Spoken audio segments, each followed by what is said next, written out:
उस वक्त अब्दुल बारी सिद्दीकी साहब ने सदन में पूछा था, क्या सारे कब्रिस्तानों की घेराबंदी कर देंगे? कहा हाँ, हम इसी टेन्योर में सारे कब्रिस्तानों की घेराबंदी कर देंगे।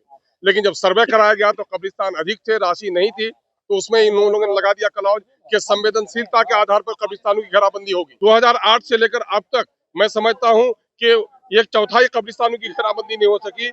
ये मुसलमानों के मसले के साथ सरकार की अनदेखी है। मुर्दा उठ के हमारा भाग नहीं रहा है।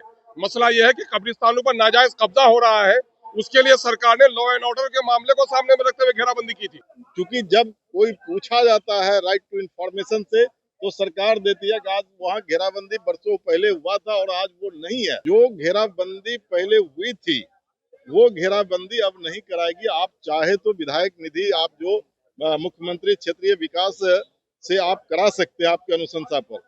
नमस्कार, मैं हूं चंद्रशेखर और आप देख रहे हैं आगाज फर्स्ट न्यूज। देखिए, कब्रिस्तान की घेराबंदी मामले को लेकर अख्तरुल इमाम एक बार फिर एनडीए सरकार पर हमलावर होते हुए दिखाई दे रहे हैं। कह रहे हैं कि पहले विधायक की अनुशंसा पर कब्रिस्तान की घेराबंदी होती थी, लेकिन अब इसे संवेदना पर यानी डीएम और एसपी के अनुशंसा पर घेराबंदी का आदेश दे दिया गया है, जिसको लेकर हम लोग विरोध प्रदर्शन भी किए। सुनवा रहे हैं क्या कुछ कह रहे हैं AIMIM के विधायक अख्तरुल इमाम। बिहार की सरकार ने बिहार में कब्रिस्तानों की घेराबंदी लॉ एंड ऑर्डर के मसले को सामने में रखते हुए फैसला किया था।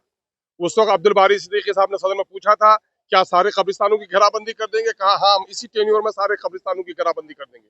लेकिन जब सर्वे कराया गया तो कब्रिस्तान अधिक थे, राशि नहीं थी, तो उसमें इन लोगों ने लगा दिया क्लॉज कि संवेदनशीलता के आधार पर कब्रिस्तानों की घेराबंदी होगी। पहले विधायकों की अनुशंसा पर कब्रिस्तानों की घेराबंदी होती थी, अब डीएम और एसपी के रिपोर्ट के आधार पर और वो जो नोटिफाइड होंगे उसी कब्रिस्तान में घेराबंदी होगी। 2008 से लेकर अब तक मैं समझता हूं कि एक चौथाई कब्रिस्तानों की घेराबंदी नहीं हो सकी। ये मुसलमानों के मसले के साथ सरकार की अनदेखी है।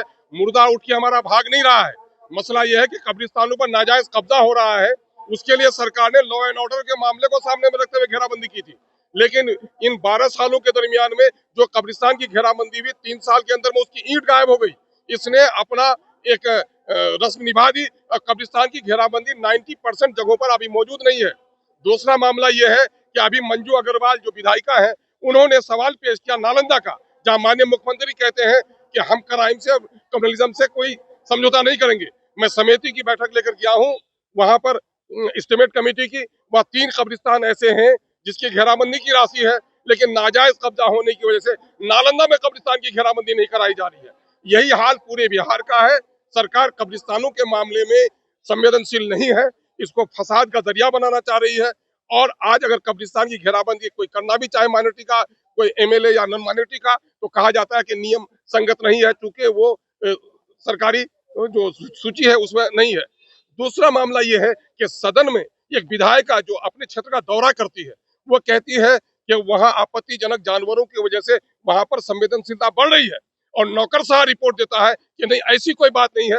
एक विधायक को झूठा मान लिया जाता है और नौकरशाहों को सही मान लिया जाता है। परंपरा ये रही है कि इस किस्म के मुद्दों पर पूरक क्वेश्चन पूछे जाते हैं, लेकिन हमारी पूरक को भी नहीं सुना जा रहा है और सरकार झूठी गवाही दे रही है। एक तरफ तो मंदिरों की घेराबंदी हो रही है, सरकार को हम इसके लिए बधाई दे रहे हैं, लेकिन सरकार ईदगाहों की घेराबंदी करने के लिए तैयार नहीं है।